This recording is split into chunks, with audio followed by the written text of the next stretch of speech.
Hello, assalamu alaikum. I hope you all are doing good. So welcome to my channel or video. So today I am making पेठे का हलवा. It's quite difficult for pronouncing me. So मैंने पेठे का हलवा याद किया है तो फिर मैं यहाँ पे बता रही हूँ. Pumpkin sweet dish. फर्स्टली तो मैं इसके सबसे पहले पतले पतले से छिलके उतार लूँगी. ग्रीन जितने भी इसके ऊपर जो छिलके हैं कवर वो सारा उतार लूँगी with the help of knife. Pillar से तो नहीं होगा क्योंकि इसके जो छिलके वो बहुत सख्त होते हैं, तो आप with the help of knife की मदद से इनके सारे छिलकों को रिमूव कर सकते हैं. फर्स्टली तो सबसे आसान तरीका, जितने भी छिलके होंगे पम्पकिन के जितने भी पम्पकिन होगा उसके सारे छिलके उतार लेंगे.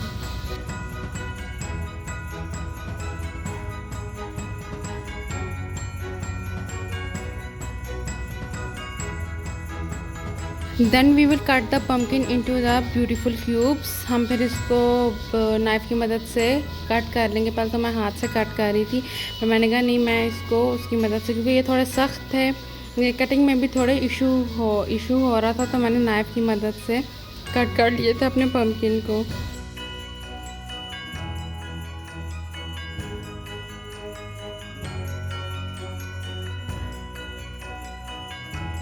मैं आपको बताऊँ, ये ना एज अ शुगर पेशेंट के लिए बहुत ज़्यादा मुफीद है. ठीक है, कि अगर आपके किसी घर में कोई शुगर पेशेंट है तो मैं उसको यही सजेस्ट करूँगी कि आप उसकी डाइट में पम्पकिन का हलवा ऐड करें, तो आपकी ज़िंदगी में मतलब बहुत ज़्यादा आसानियाँ होंगी. ये बहुत फ़ायदेमंद भी होता है एज ए न्यूट्रिशन, वाइटामिन, हर चीज़ की जो कमी जिसे कहते हैं बॉडी में होती है वो रेजिस्ट जो होता है वो कर देता है.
यहाँ पे मेरे पास आधा पम्पकिन था और 3 किलो दूध कच्चा मामा लाई थी, तो मैंने उसको सबसे पहले उबाल लिया था फर्स्टली।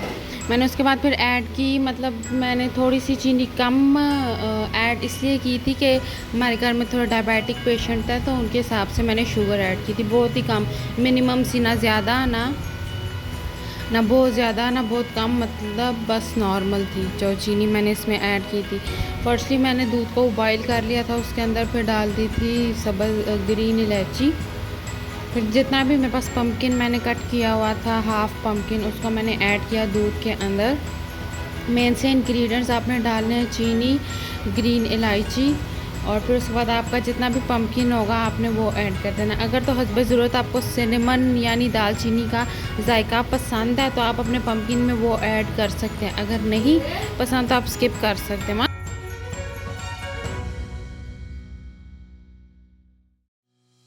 पहले हम इस सारे मिक्सचर को मिक्स कर लेंगे कि इसमें एक बॉयल आ जाए। बॉयल आने तक आपने इसको बिल्कुल मिक्स नहीं करना।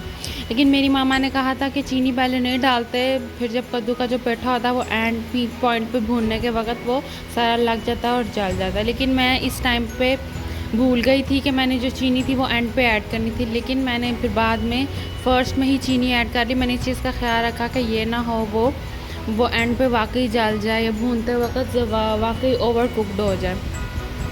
तो मैंने यहाँ तक इंतज़ार किया कि बॉयल आना शुरू हो जाए। जब मुझे कंफर्म पता लग गया कि मेरा बॉयल आ रहा पम्पकिन में, तो फिर मैंने इसको स्टिर करना यानी मिक्स करना शुरू कर दिया अपने पम्पकिन को।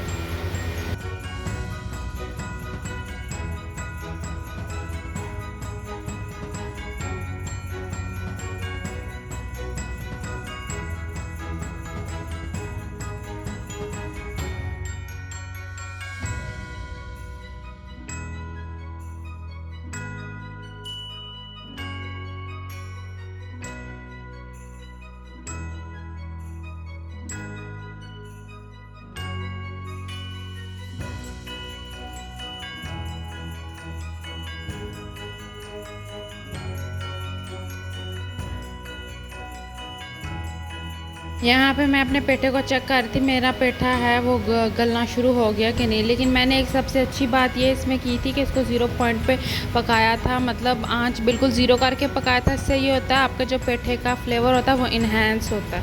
बस अगर आप तेज़ आंच पे पकाएं तो वो दूध भी खुश्क हो जाएगा, पम्पकिन भी नहीं गलेगा आपका, और आपका जो है वो पम्पकिन वो बहुत ज़्यादा कच्चा कच्चा फ्लेवर आएगा और थोड़ा खाया भी नहीं जाएगा।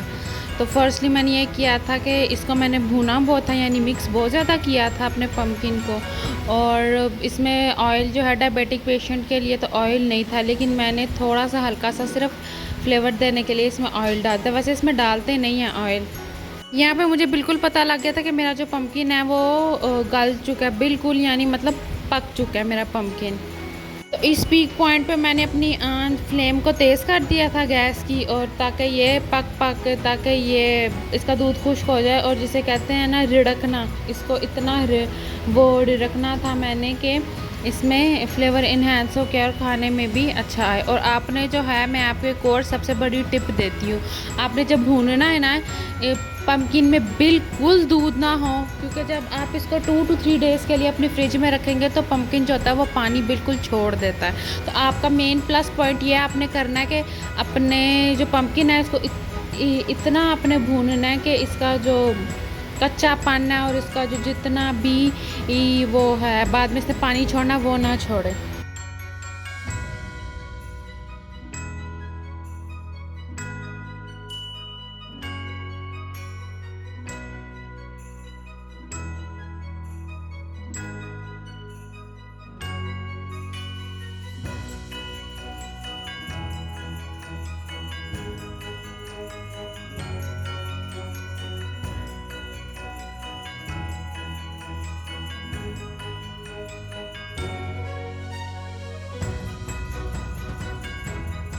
Now it's the time for भुनाई। ये भुनाई का टाइम हो गया था, मुझे ना वो देचकी में लगना शुरू हो गया था और जल गया था।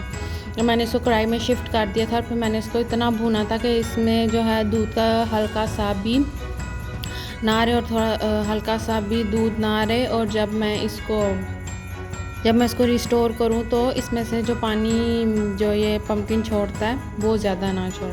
यहाँ पे आप देख सकते हैं बिल्कुल दूध खुश्क हो गया था और जो ऑयल डाला था बिल्कुल निकल चुका था। Now it's the time to pour the pumpkin into the plate.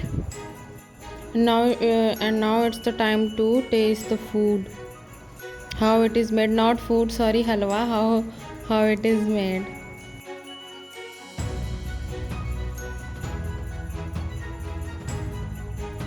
It was quite yum. Do must try it out for the first time for my recommendation. I hope you like my video. Do like, comment, share and subscribe my YouTube channel and my videos.